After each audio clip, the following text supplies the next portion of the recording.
Gusti Allah teh allazi khalaqas samawati wal arda bil haqq kahiji. Nomor kedua Gusti Allah teh ingat Muhammad. Yauma yaqulu kun fayakun. Gusti Allah teh nu bakal nyarita jaga di poe kiamat. Cak Gusti Allah kun.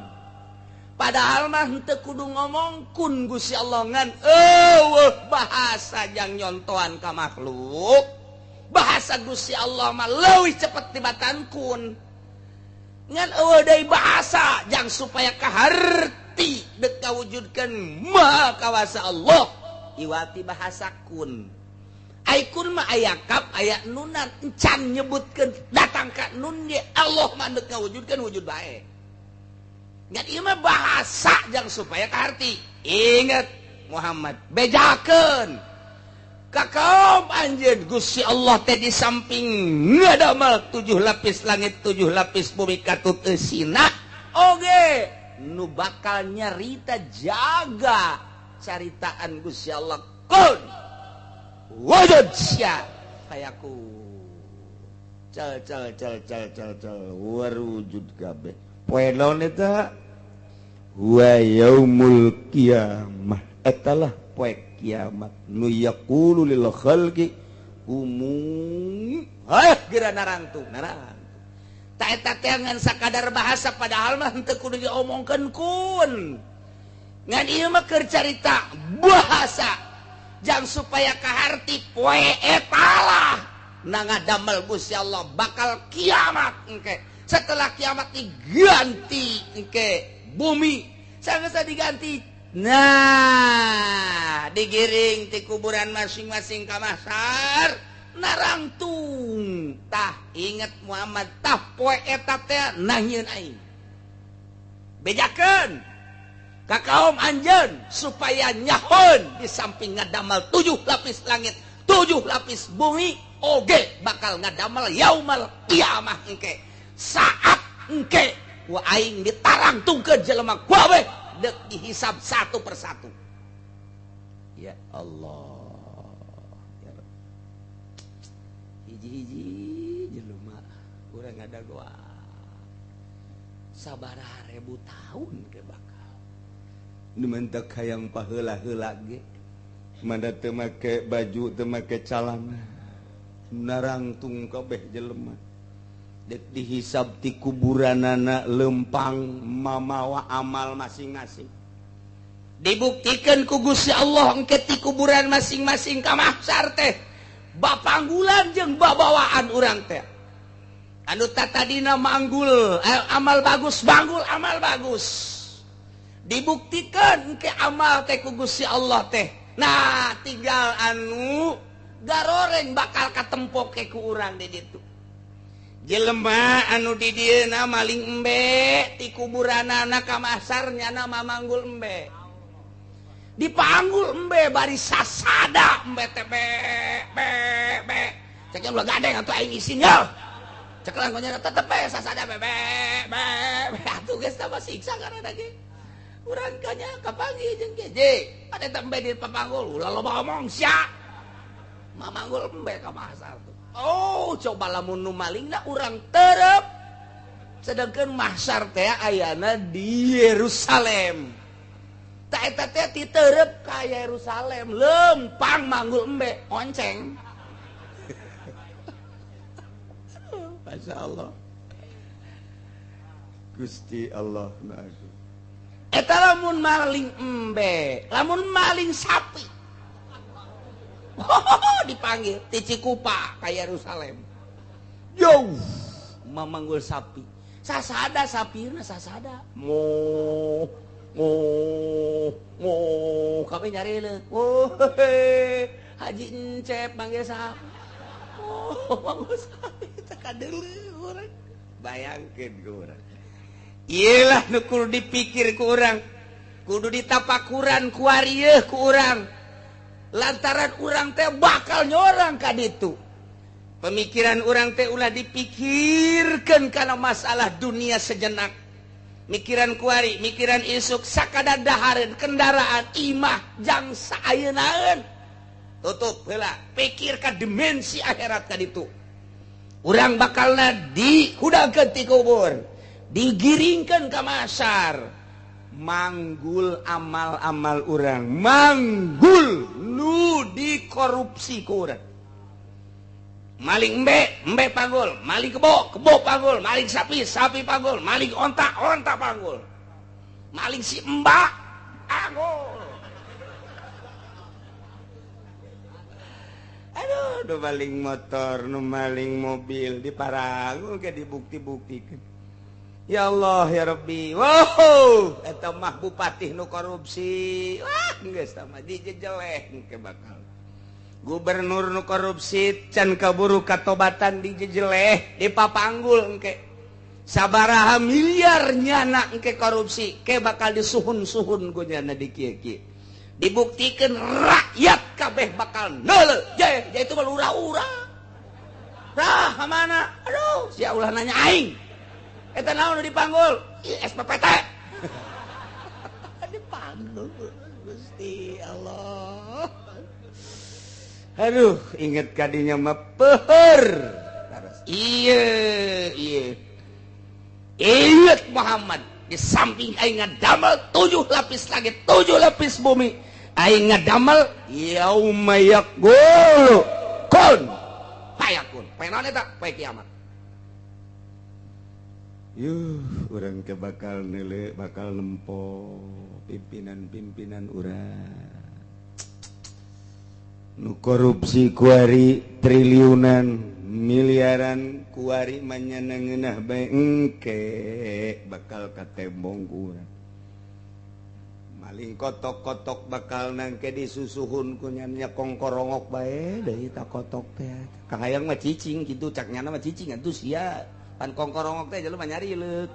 kongkorongok pan nyari leuk kabeh aduh geus deuk dikuwahakeun deui teh mah rapet ka awak urang ya Allah ya Rabbi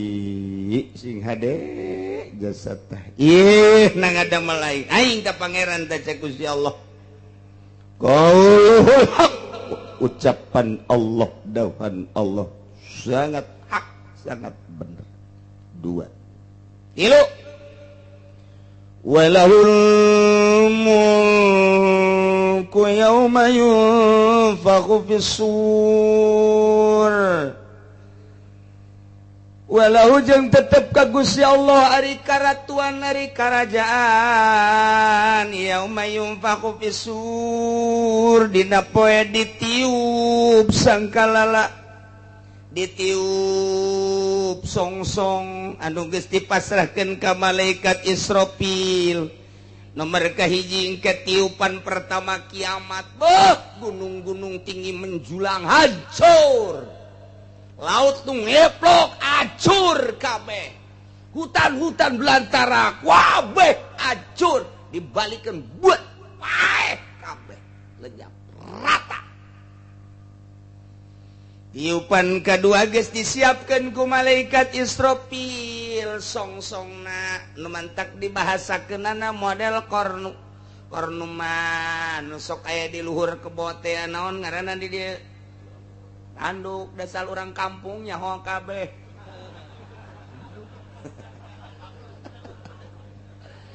tanduk tah jadi kos tanduk teh kieu maksudna ti dieuna gede ka dieuna leutik eta songsong lain sa songsong nah trompet lain sa trompet orempetna horenganan seluruh ti mimiti Kangjeng Nabi Adam datang ka akhir umat Kangjeng Nabi urang aya di jero songsong eta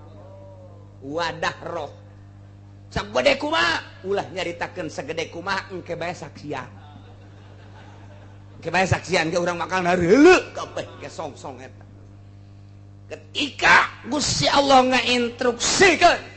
tiup cek Gusti Allah hai Israfil tiup wur baralik roh ka awakna masing-masing aduh nu di Pandeglang nu di Serang anu di Bandung nu di Surabaya nu di Singapura nu Malaysia wabeh baraliknya teh salah roh nu geus ditiupkeun balik pus langsung nyana kalaluar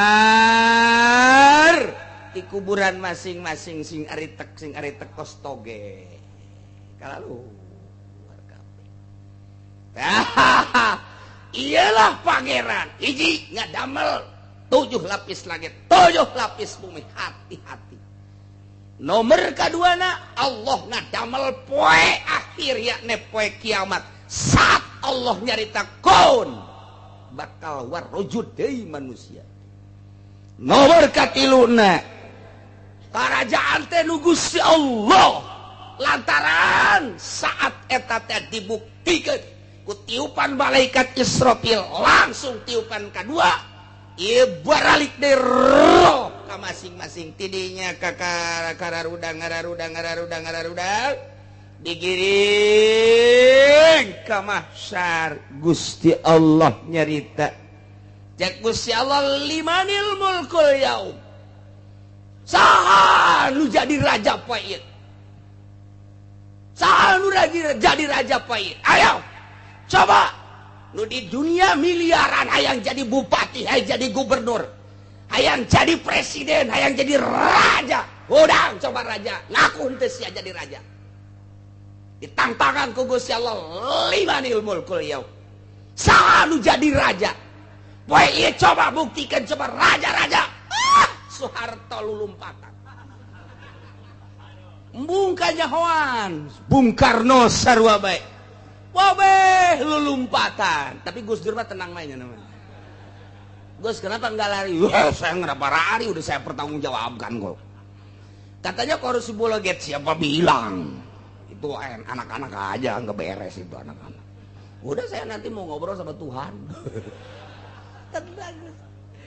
Saya mau kumaha gitu. Bangsa John Kennedy, bangsa Bill Clinton, bangsa George Gebus. Guys, kucar kacir ujian. Bangsa Charles kucar kacir kabeh ge. Embung nyana teh disebut raja ditantangkan ku Gusti Allah. Iya ayat. Walahul mulku. Allah nu boga karajaan. Setelah ditiup sangkala laku malaikat Israfil buaralik di roh tantangan ku Gusti Allah limanil mulkul yaum boro-boro bupati gubernur raja RT DRT kucar kacir kapacirit RT dirinya sebabnya lagi raja RT teh raja sa RT nya nanti ya laporan ke aing pan raja ngaranna aduh digaji henteu wilayah naleti di akhirat dia dituntut sia RT raja waktu di dunia kumaha sia ngalaksanakeun tugas sia ketika sia jadi raja sa RT sadaya-daya sadaya-daya eta ceplokan lurah dikamanakeun ku sia waduh abdi atuh tama diajak ieu ku lurah mana lurah sia limanil mulkul yaum ngomong sia cak Gusti Allah wahai raja-raja dunia ngomong limanil mulkul yaum raja poe saha nu jadi raja ngomongnya na lillah nu jadi raja poe ieu mah Gusti Allah siang aku jadi raja henteu pernah jadi raja sakedeung bakal ditanya sia ku aing sia jadi lurah sabaraha periode 2 ngaku henteu rakyat sia di urusan ku sia ini banyak rakyat sia bae di mana sia jadi raja waktu di dunia sia jadi lurah di kerajaan mana Sindang Asih sia Sindang Panon sia Sindang si Sindangan macam-macam geus kabeh ya Sukamantri. Nah, rakyat sia ya, kumaha coba aing tanya ke rakyat langsung malaikat ku Gusti Allah kita ngumpulkeun rakyat Sukamantri, kita ngumpulkeun rakyat Sindang Asih, Sindang Panon, ku Cikupa, terus berbagai desa-desa ditanya, "Hai rakyat, siap bener baheula di rajaan ku raja eta benar ngaku sia karena kerajaan ngaku beres tante tah sia waktu di rajaan ku eta ento tiga nyeret bae seren ya Allah mat camat merene sih do orang bau camat dah merene aja merempon aduh kita daya tuh upaya camat aduh seberapa tahun sih jadi camat yang di mana bae sih jadi camat waduh geus hese ngomong tah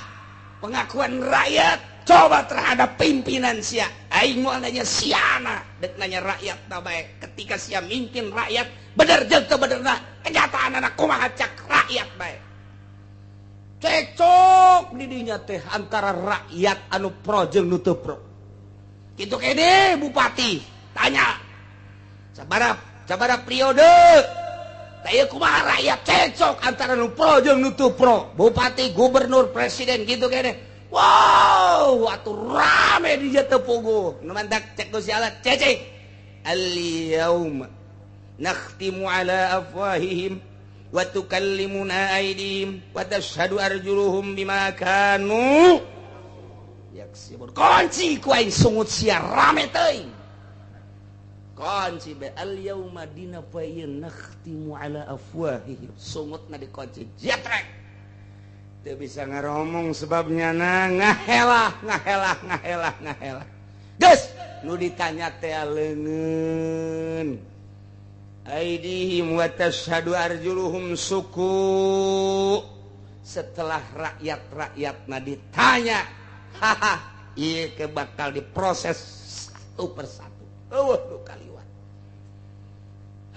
masya Allah karim dek ditanya tentang kepemimpinan anak ieu teh kitu adil atau hianat sebab semboyanana dari rakyat oleh rakyat untuk rakyat nyata atau henteu dana APBD diturunkan untuk kebutuhan rakyat ditanya ke rakyat Pasar Kemis hai Pasar Kemis ketika mana dipimpin ku seorang bupati nah ieu kumaha ieu jalan rarapih tante lain sia lain ku ari nanyana bego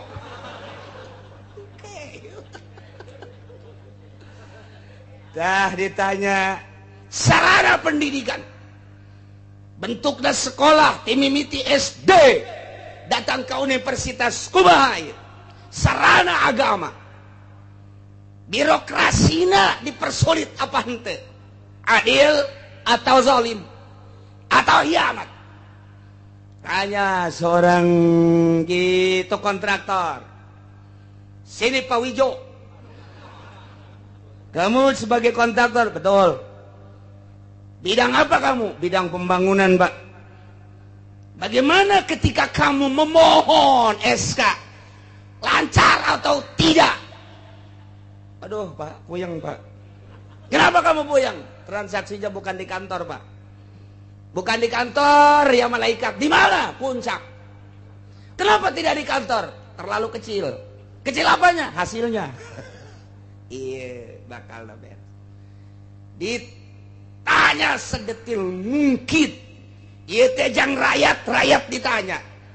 apakah dipersulit apakah dipergampang dipermudah pacena untuk rakyat birokrasi perdagangan anak birokrasi perpolitikan anak tah iya bakal ditanya dipermudah apa dipersulit kaum buruh kayak dikumpulkan mana hirup tahun sabaraha 2013 status abdi buruh di pabrik mana Singluh bagaimana ketika kamu mau masuk kerja dipergampang apa dipermudah buruh bakal ditanya bagaimana pembelaan dari pemerintah terhadap rakyat kaum buruh dipermudah apa dipersulit yang bakal ditanya tim mimiti RT na lurahna datang ka urusan-urusan gitu pagawean anak wah geus kabeh sing cariot limadil mulkul yaum payes anu jadi raja kuaing deuk ditata deuk ditanya deuk diteliti coba nu menge kabeh waduh geus arembung disebut raja-raja begitu kaharep SBY halo Pak halo aing ge doh aing puyeng ge aing ge bisa di halo-halo limanil mulkul yaum poe ieu saha nu jadi raja lillah kulantaran aing nu jadi raja siap pernah jadi raja di dunia sabaraha periode SBY 2 ditanya ku aing rakyat Indonesia ti Sabang sampai Merauke 135 juta penduduk Indonesia Bhinneka Tunggal Ika baheula tamah ku ari mah sabaraha meureun tanya kumaha keberadaan kepemimpinan presiden yang terhormat SBY tanya kabeh bagaimana tentang haji apa dipermudah apa dipersulit wah depan maju cak depan sial emang sial siapa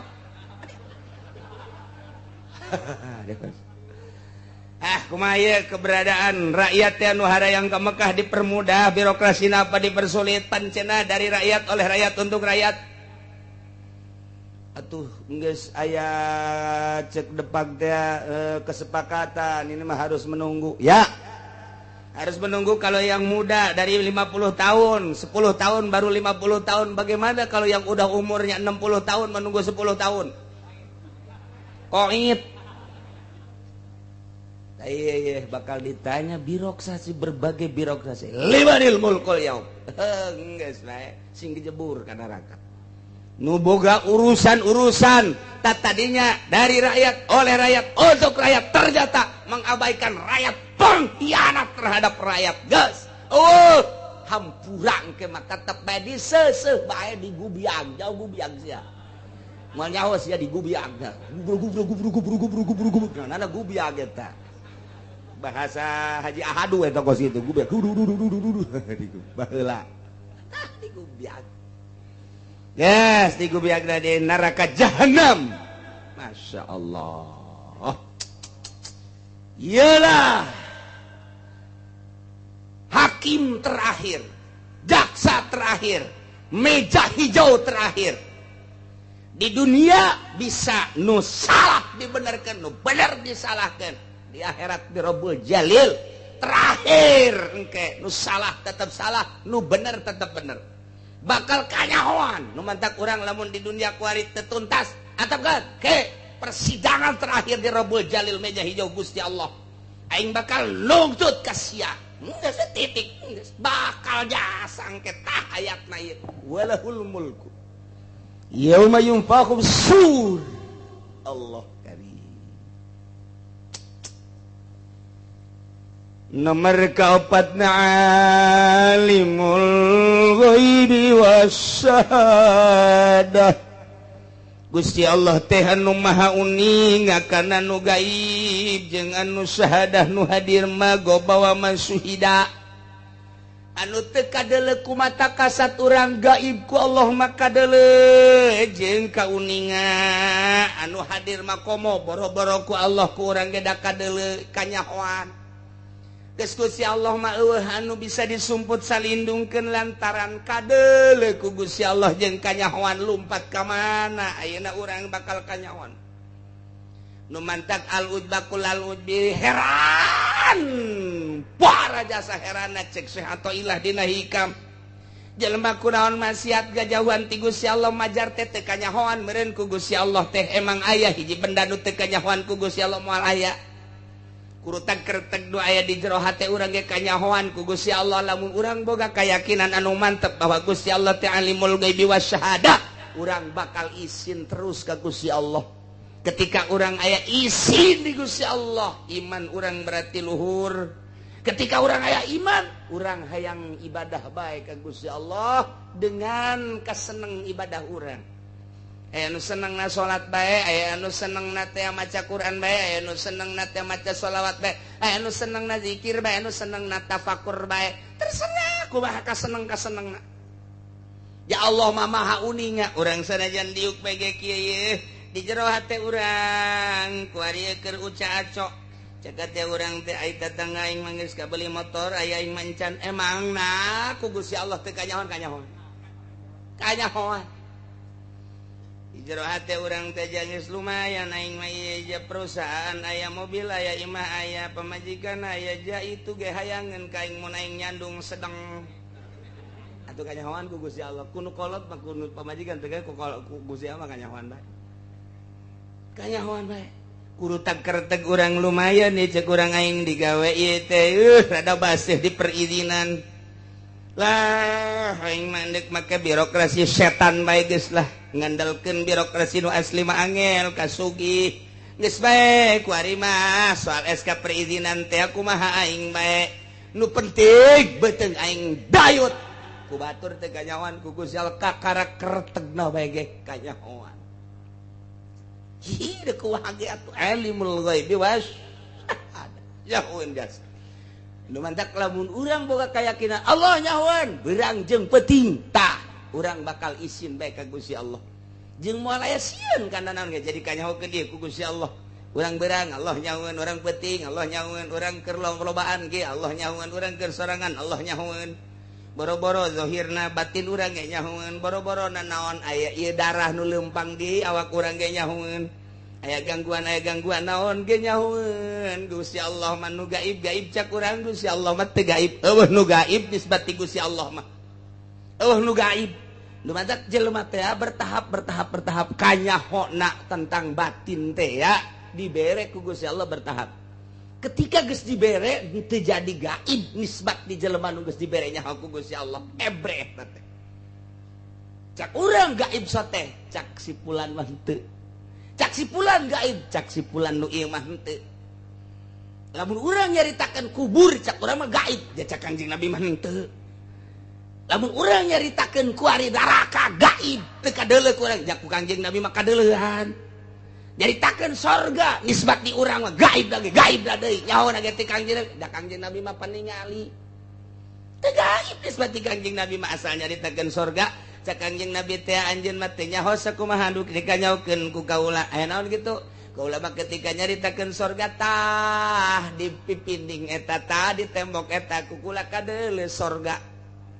nyaritakeun sorga kadeuleuh sorgana nu mantep ketika Kangjeng Nabi dituntut coba Masjidil Aqsa kos kumaha Kangjeng Nabi ngahulang sakadang breh Masjidil Aqsa aya. Coba lawangna sabaraha dihitungan ku nya 1 2 3 4 5 dah sakean. Diarebeunang eta teu gaib nisbat di Kangjeng Nabi mah. Nu matak gaib teh ieu teh nisbat di jelema anu teu nyaho. Nu jibere nyaho mah teu gaib. Di ieu kagaiban nyaho kana gaib ge leuwih luhur deui. Padahal Al-Quran geus ngajelaskeun eueuh nu nyaho kana gaib illal gaib kecuali nu maha gaib tapi kan maha kawasa Allah jeung maha nyaha Allah aya hambana nu dibere nyaho tentang gaib saha eta para nabi saha deui para wali Allah subhanahu wa ta'ala nya nangis embungeun jarita-jaritakeun geus kitu geus hiji kalimatan besi dicabut ku Gusti Allah eta Allah mere kos kitu naon nambah keyakinan buat dirina model kos kieu bae eta urang mah pan lamun salat beti-beti wiridan ti-beti ngantuk biasa tah emang manusia mah ngantuk komo seubeuh beuteung atuh ngantuk bae lain peuting bae jabeurang ge ngantuk bae emang si eta mah meureun watek ngantuk teh nah ieu mah penting Allahu Akbar ku mantepna keyakinan ka Gusti Allah terasa aya Gusti Allah terasa hadir Gusti Allah terasa aya bahasa innallaha ma'ana teh di dirina sehingga isin ka Gusti Allah salat teh teu karasa teu ngantuk beres salat zikir nyaho-nyaho tarhi mata subullahu akbar Allah nyana ge kaget asa sakedeung amat tadi ti jam 1 atau ti jam 2 datang ka subuh nyana sorangan ge kaget cek aku teu karasa amat nya asa 10 menit eta geus dibere maziah ku Gusti Allah teh jelema eta teh nisbat di batur mah capek ti jam 2 datang ka subuh tapi nisbat di si eta mah kok henteu geus dibere tah eta kakarak awalan da kos kitu teh ketika salat teh ngeunaheun jasa Allahu akbar kacipta maha akbarna Gusti Allah sebab Gusti Allah teh nu ngadamel langit ngadamel bumi Gusti Allah teh anu ngadamel dunia jeung akhirat Gusti Allah teh al muharrik wal musakkin anu mangarobahkeun jeung anu nyicingkeun kagambar ka maha akbarna Allah nu mantak asa dihareupeun bae rarasan teh Gusti Allah ketika manehanana Allahu akbar geus leng teu inget ka dieu hiji Allah kosong di jero hate salian ti Allah Allah bae hiji nikmat bakal salat teh ngeunaheun salat teh sebab nu marentahna Allah dirobahkeunana ku Allah rarasaan bareng jeung Allah sedangkan Allah teh boga sorga geus asa nikmat besor non salat teh ngeunaheun Allah 4 rakaat teh asa sakedeung hayang deui salat asa sakedeung asa ngeunaheun dibere maziah nisbat di si eta mangeunaheun salat nisbat di iman teh tuh mata ku Gusti Allah dibere beda-beda dibere beda-beda ieu keur carita deudeuketan ka Gusti Allah iker carita nu gaib heula mulai Allah mere kuari lantaran dirina geus galengitkeun ria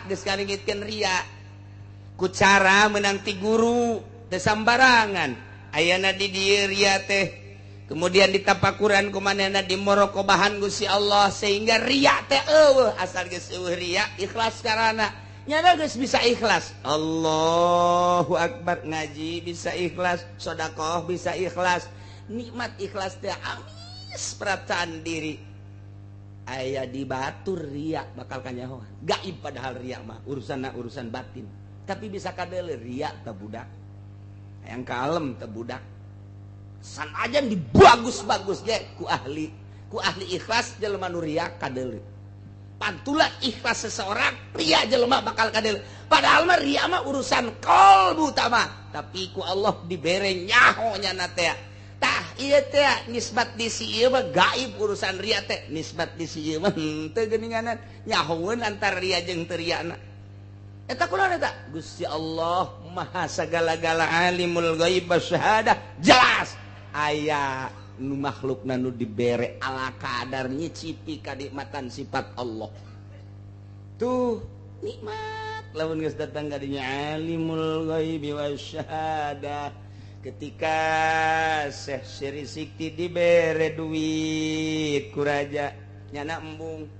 ketika dipaksa nyana embung katilu kali lantaran ditanya naha mama make embung ieu teh dibere duit henteu ah kula mah kunaon emang henteu bae kunaon eta lantaran kadeuleuna ku Syekh Syeri Sikti duit eta getih dibuktikan lantaran dipaksa ku ajudan raja ditarima ku nyana dikekeuweuk kulucur getih ka handap mantap kula embung teh ieu teh getih kadeuleuna doang cek Syekh Sikti ieu teh duit rakyat ieu teh lain kudu dibikeun ka kula kudu digunakeun kana sakumaha mistina lain dibikeun ka kula tah ieu teh duit rakyat anu salah penggunaanna mantap kula mah jejenis najis teu hayang kula jelema nu narima atuh kadeuleuna bae duit jeung loba kabutuhan tapi lamun jelema nu geus bisa deuleu eta teh getih atuh jejenis najis teu hayang sabaraha miliar ge teu hayang getih atuh jang naon getih urang mah lantaran teu bere deuleuan kos kitu malah nyeun proposal kamari geus mushola kuari masjid kamari dieu majelis taklim hulu anakna ge dijieun proposal ih atuh dadaon duit rakyat haram getih digunakeun kanu lain jalurna getih teh embung lamun nyaho nisbat di urang mah henteu nisbat di si eta mah henteu gaib ja eta teh duit teh kajahoan ku nyana bahwa eta teh duit getih teh ya Allah ya Rabbi to alimul ghaibi wasyahadah Allah maha uninga kana gaib Allah uninga kana syahadah atuh geus jelas Gusti Allah nama rakyatna masyarakatna kaumna hambana aya anu dibere menikmati ilmu Allah tentang kagaiban atuh kumaha Gusti Allah bae ai Allah menghendaki maja babari bae gampang jasa tuh janu Allah ya kumaha aing bae Adam teu boga bapak teu boga mah jadi sia jelema atuh nu aing ieu cek Gusti Allah teu kudu aya bapa indungan geus beres Isa teu kudu aya bapaan geus asal aya indungan jadi bae geus tuh kos kitu di Cikupa oh bapaan jadi bae geus bapana mudik ka ditu nyanana reuneuh ya Allah ya Rabbi alimul ghaibi was sok kira kurang kuari ditapakuran diri urang datang ka kena hargaan diri urang lantaran satungtung diri urang aya hargaan eta nu ngahalangan diri urang ka Gusti Allah harga awak urang ya urang ge awak aing mah lamun make nu kos kitu mah teu pantes pantesna mah nu ieu rada mahal eta lah nu ngahalangan urang jeung Gusti Allah ngahargakeun diri urang tuh aing mah naik kapan teu pantas pansa teman-teman yang rakyat jelata minimal Fortuner ngahargakeun awak nyana ngate pantes karena naik kapansa rada deres naik Fortuner iyalah hijab antara dirinya jeung Gusti Allah moal nikmat salat model kos sebab ngahargakeun dirina boga harga batur ngahargakeun ka urang masalah diri urang mah ka diri urang ulah anggap diri orang teh sampah anggap diri orang teh tai kebo anggap diri orang teh tai kotok malah leuwih mulia tai kotok di mata urang tah mun geus boga perasaan kos kitu nikmat ka Gusti Allah ngahambana luar biasa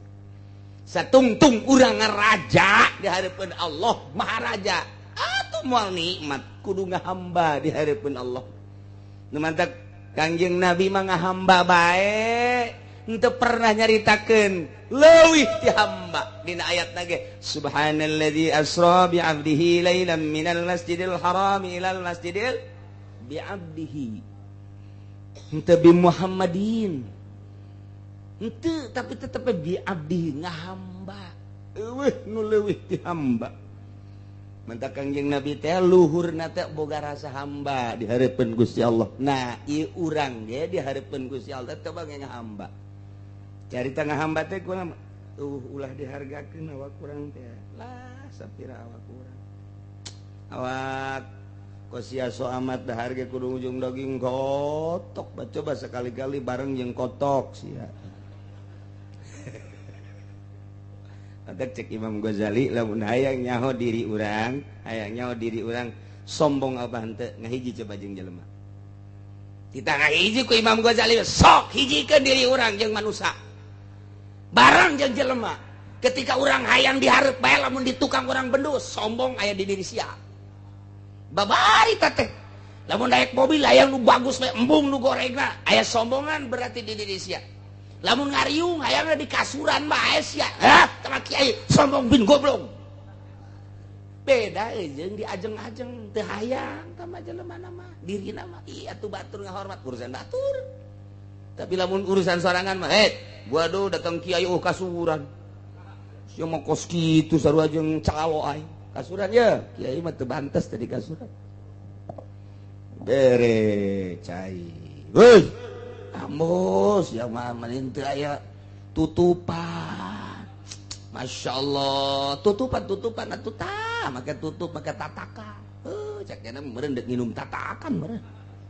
teh eta kos kitu teh eta sombong ketika orang hadir haju awak orang hadir kieu bae henteu ditanya-tanya teu ditoel-toel di diri orang sial aing hadir ku hadirna nanya naon sombong hijikeun urang jeung batur coba ge lamun ngarasa akur bae dihormat sakitu teu dihormat sakitu diajeng-ajeng sakitu teu diajeng-ajeng sakitu bah geus mulai bagus malah mun dihormat-hormat teh urang ngazana muringkak bulu Mama al-alim al-allama al-fadil al-syekh tolong tuh loba amat sih orang keheul teh Allah maha uninga berarti orang aya kieu Kiai Saifuddin yang terhormat dokter Andes kurang hiji eta mah geus tinggalkeun kiai kos kitu mah bangpak boro-boro ndek ngaleuleuskeun batur pugunyana ge heuras kos itu sombong. Hijikeun coba awak urang. Ketika awak urang teh hayang dihareup bae, hayang dihormat bae, hayang dipuji bae, sombong aya di diri urang. Ketika akur, mantep. Nah, engke ge ngeunaheun salat teh ti dia ukuran diri urang. Urang kuari. Lamun urang asup ka restoran, "Wow, lain aing teu pokos kitu, manya warteg." Warteg balik potongan aing. Oh, itu tuh nelayan aing mah. Tah eta berarti sombong. Asup ka warteg geus sembuh. Geus sembuh nah eta tah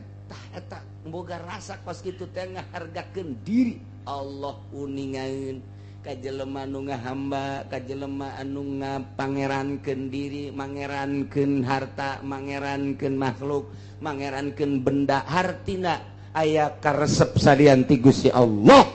Na ieu Allah nyahoeun sing hade nu gaib eueuh nu gaib di Gusti Allah ma'alimul ghaib. Peuting poek bongkleng buta rata di jero taneuh di tengah-tengah aya batu hideung, di tengah-tengah batu hideung aya sireum pangletik-letikna sieun. Ku Gusti Allah mah kadeuleu bae, ku Gusti Allah mah kanyahoan bae.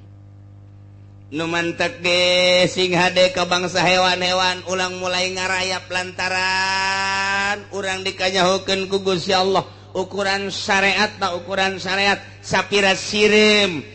teh geus paehan ge eueuhna naon, sapira rambetuk paehan ge eueuhna naon, sapira reungit paehan ge eueuhna naon, dititah malah hasarot teh paehan bangsa kalabang bayongbong bangsa kitu beurit paehan teteh sunah malah cak-cak paehan. Tapi ketika orang inget karena kamu maha uninga Allah, maha kawasa Allah, maha segala-gala Allah, orang isin bakal mun mangisireum mun magisireum urang dek dipaehan isin aing nyeun teu bisa maehan bae juga aing can puguh nyoco can puguh henteu ku aing dipaehan isin amat ka Gusti Allah. Urang boga perasaan kos kitu Gusti Allah uningan. Nu mantak ge silih tulung antara hewan jeung manusia, antara hewan jeung hewan. Hewan jeung hewan teh silih tulung. Aya sireum keur di luhur tangkal ka bawah angin teng blus kana cai. Kadeuleuh ku manuk toed. Cek manuk teh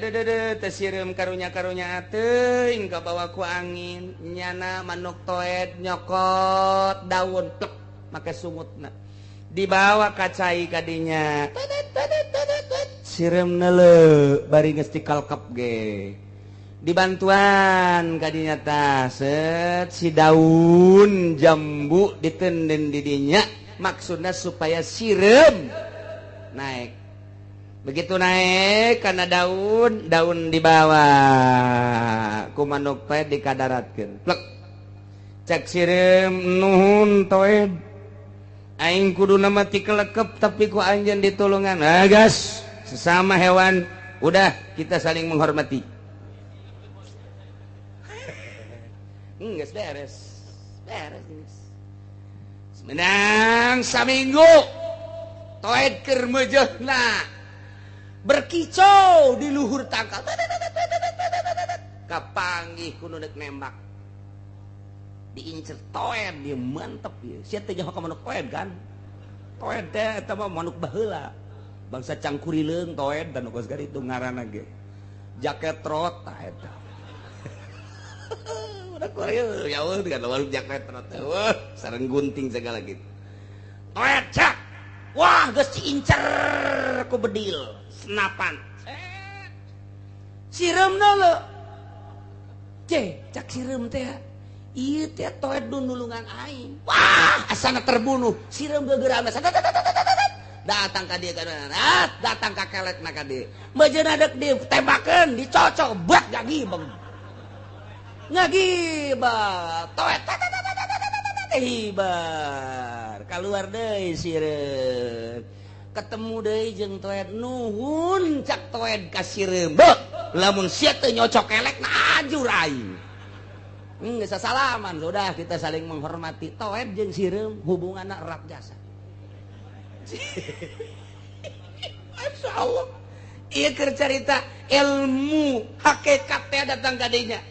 urang eta maha uninga Gusti Allah sehingga kanyahoan pertulunganana toed terhadap sireum. Nah, sedangkeun man khodama khudiba, jelema nu hadam, hadaman deui, bakal dihadaman. Jelema nu nulungan bakal ditulungan deui. Ulah ning manusia jeung manusia, cacak-cacak sireum jeung toed seperti gitu. Ya Allah, ya Rabbi. Aya maung keur istirahah. Istirahah maung keur kieu. Aya beurit kadinya. Teu nyaho maung. Lantarannya ditutupan ku sawareh amrang-amrang begitu ka dieu ka hulu maung deui ka hulu begitu cak maung hei teu nyaho sia aing raja oh cak beurit hampura tidak ada maaf bagimu raja singa cekel ku maung cak beurit teh hampura maung jaku lagi lamun nyaho tuan raja keur istirahah moal bu sahan wani atuh ka tuan raja sia ka dieu naon suganda mah lain tumpukan tuan raja pajar teh mah atuh amrang meh kula keur mencari tuan raja cari naon makan jang abdi jang kula jeung anak mah hampura bae agas we hampura deui nya moal tapi janji naon jangjina tapi di mana siang ngalujak di kerekam sia boleh lah geus teu kudu janji jata memang pagawean di dinya geus beres balik bae beurit seminggu kemudian iya maung beunang ku tukang ngalamaung jadi make kawat disebut kalabesat teu nyahoan bapak mah kalabesat naon pakai kalabasat aya jaring kawat gede tot besi maung teu nyaho eta kalabesat liangna gede di jero aya daging begitu asup katabrak tate kunci jang ngoncikeun lawangna brek cek maung wah aing ieu beunang mong cek mau minta tolong sudah ngan bahasa maung mah mong nyaho kitu jauh lain dikira-kira begitulah. Masya Allah kadengean ku kabehan cak hewan-hewan rasakeun siapa jahat rasakeun jahat siapa paehan habak wabeh ngadoakeun komo uncal mah paehan wabeh ngadoakeun paehan yes beres dibawa caritana ka imah nu ngalamaung diteundeun di hareup jol beurit aduh baheula nu nulungan aing deuk dikerekeb henteu teh beuh aing mun baheula kunyana dikerekeb meureunana paeh anak aing terbengkalai meureunana kusababnya naka aing dedeh jeung nya anak aing goledeg ku ari sareubeung ku aing deuk ditulungan bae datang ka dinya rit cak maung naon raja je si aya di dieu ngahaja deuk naon tuh deuk nulungan tuan pan sia make nulungan aing pan pernah tuan nulungan kula waktu kula ndek dikerekeb ku tuan raja cek kula hampura sebab kula keur mencari jang anak kula pan ku tuan raja dilepaskeun bener aja sia dik nulungan deuk kumaha sia nulungan cara kula moal bisaeun batur aja coba tulungan atuh aing ke tungguan penting beurang mah ujianna raja ajur kula ajur penting ke penting beres kata gapeting geus harees kabeh nu bogana hees nyaman beurit datang deui ka dinya tek tenang tuan raja eta besi eta digegelan kawat digegelan talina digegelan malah nyana mawa rombongan wahai kaum berit yuk urang tulungan raja urang yeuh urang babarengan digegelan plok beses raja keluar heurit aing nuhun gas ya gas urang pake perjanjian kula ulah di dahar kula engke bantuan kula ge bakal ngabantuan oke gas transaksinya ada di dinya wah tuh nu bantak eueuh dongengna takwari raja ngadahar beurit mau eueuh embe di dahar teh kebo uncal bayawak dia tapi beurit membungin sebab nyana boga perjanjian mah kunaon eta dedeh jeung nyaah eta teh awal nama si maung ka beurit kulantaran rasa ditulungan mantalanga tulinga jelema nu nulungan ditulungan deui masyaallah tah eta teh keur carita ilmu hakikat lain bae manusia anu sok tutulung ka batur saat-saat batur keur darurat keur masakat ditulungan ku urang luar biasa urang mere duit 50.000 100.000 kanu boga ai alhamdulillah ngan sakali paring alhamdulillah nama jaaya nyana teh deuk dahar deuk nginum deuk pake ge ai bungah bae jadi bere ieu tapi ketika aya nu fakir kamari can dahar kuari ieu dahar nyaho teu dibere ulah 100.000 10.000 masyaallah ujian ngadoakeun ge sadeupa geus mah ceurik-ceurik 10.000 komo 50.000 mah geus 100.000 mah bisa kojok di dinya eta lah ku narimakeunana tah Allah neleukeun teh uningaeun alimul ghaibi wasyahadah hatena kadeun ya Allah ya Rabbi gaib cak urang cak Gusti Allah mah henteu cak urang gaib mungkin cak Kangjeng Rasul mah henteu jagening unggal datang ge langsung dak tebak cak urang gaib cak wali mah henteu meureunanan fadl Allah bae eta mah ti Gusti Allah nyangakeun sadaya-daya ka Gusti Allah dibere kaleuweuhan ku Gusti Allah tah eta keur carita manusia jeung manusia digambarkeun toeb jeung sireum digambarkeun maung jeung beurit ya Allah ya Rabbi ku dedeh jeung nyaah sangkilang raja singa tetep bae dedeh jeung nyaah tuh nu mantak ge ku dibere mah masyaallah pohara jasa ku dinyaahan mah pohara jasa ku didedeuhan mah pohara jasa tah eta teh kanyahoan ku Gusti Allah nyana bangsa nyana ngobrol jeung bangsa nyana bangsa sireum ngobrol jeung bangsa sireum bangsa monyet ngobrol jeung bangsa monyet bangsa domba ngobrol jeung bangsa domba bangsa hewan ngobrol jeung bangsa hewan ai baheula mah kapan keur carita zaman sakadang urang ge kan bisa ngobrol jeung bangsa hewan-hewan ngan kabelah dieuna terus aya perjanjian bangsa hewan mah terus henteu bisa komunikasi jeung urang kecuali jeung bangsana deui tah eta teh kanyahoan ku Gusti Allah mah urang mah teu nyaho monyet jeung monyet ngobrol horenganan nyana keur kikituan teh horeng keur trisno keur cicintaan nyana mencrok di dieu ieu mencrok di dieu kitu haju gugubrut horeng di jero nama I love you say bahasanya anak urang teh ya karim atuh eta ge embe sarua bae horenganan eta ge keur